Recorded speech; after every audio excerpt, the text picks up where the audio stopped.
I'm Sean Melia. I go by Meals. I'm from Charlotte, North Carolina.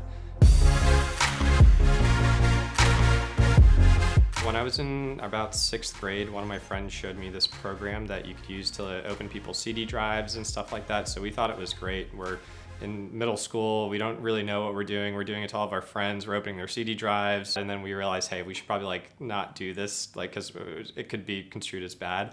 So I took a break from that. And then kind of towards the end of or middle of high school, I started looking at hacking computers and stuff again, and it was interesting.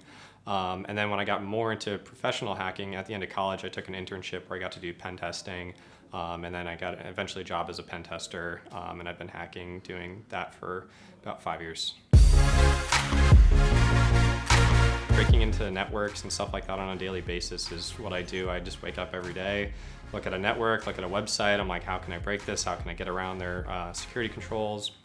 The reason why I do bug bounties is because it allows me to legitimately hack into systems that I would not be able to do otherwise and get rewarded for it. So I've become pretty efficient at finding bugs and getting rewarded for them. So I've been able to buy a car and a house and stuff like that and take fun trips and everything. So it's been very, very rewarding in that way, as well as just the sense of accomplishment of being able to get into certain things that other people weren't able to get into and stuff like that.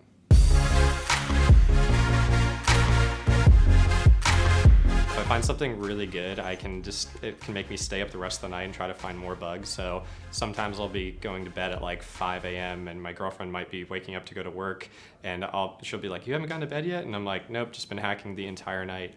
It's really just, I love it, especially if you find a cool bug like a remote code execution or SQL injection.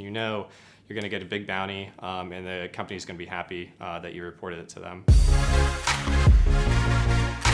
The term hacker in general, I would say somebody that sees something and either tries to make it do something it wasn't supposed to and kind of under their control. So a server that maybe was just for retrieving your account information, you can kind of manipulate it to retrieve somebody else's account information. So it's taking an application or a system that's meant to do one thing and kind of manipulating the feature to do something that you want it to do. H15411 is a great opportunity to meet with the Oath team in a really cool location that we probably wouldn't have gone, to kind of meet the local hacker crowd, bring them in, show them what the events are all about, that you can actually make a lot of money on this, and also meet a lot of fellow hackers that share your similar interests in the white hat hacking world or bug bounty world. So the location at H15411 is definitely exciting. Coming all the way to South America is really, really cool to see all the city and everything like that. It's really interesting to see the culture here and kind of meet some of the local hackers at Echo Party and stuff like that.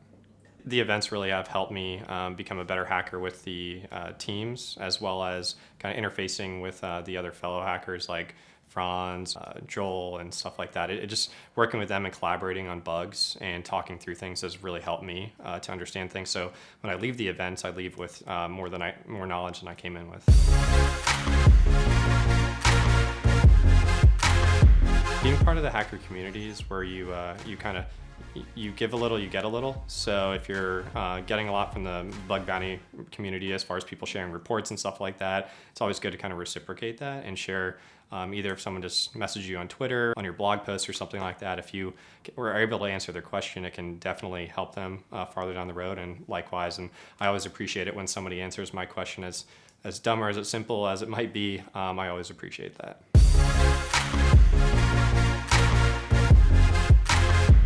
My favorite purchase that I've bought was my car. It's a E63 AMG-S. It's really, really fast. It's a really fast car. I love it. And then my house second. When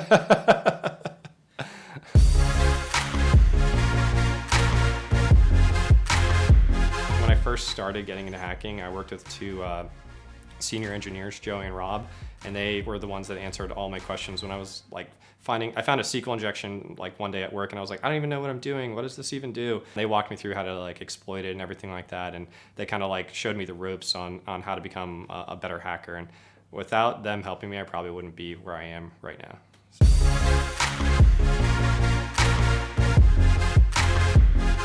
hackers, I would say the best advice I could give would be just to read as much as you can from other people's bug reports. I've learned so much from just reading. I didn't even know what the bug was doing at the time. I was like, wow, this is a really interesting bug. The person got paid a lot of money, so clearly this is impactful. So I read a bunch of blogs about like XXE and XML injection, and I ended up finding one later on, and I thought it was like super, super cool. So my advice would be to try to read as many bug reports or blogs that you can. Go on Reddit, NetSec, and just kind of go through everything that you can.